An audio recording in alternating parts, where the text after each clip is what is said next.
tired having to wait for this. Ако аз трябва да чакам 13 години, доста ще ми е трудно и изморително. But see, after all this, God used Joseph's gift. Но след целият този период от време Бог използва дарбата, която имаше Йосиф. Of interpreting dreams to help Pharaoh and warn him of this great famine. За това да може да... точно така. Чакай, дай ми думата, че ме избяга. Да тълкува. Не, да тълкува. За това, че той може да тълкува сънища и това му помогна, когато той разтълкува сънят на фараона. And from this he was placed second in command, and the rest of his life he was a great ruler. И всъщност през втората, нека да кажем, през втората част от живота си, благодарение на тази своя дарба, той става като господар и той определяше правилата. I read this in a completely different light.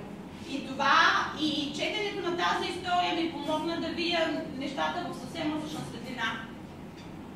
As I read it, while I was going through this time, когато аз задавах, разбира се, въпроса си, защо Господи аз преминавам през това, I could say that God had set up everything.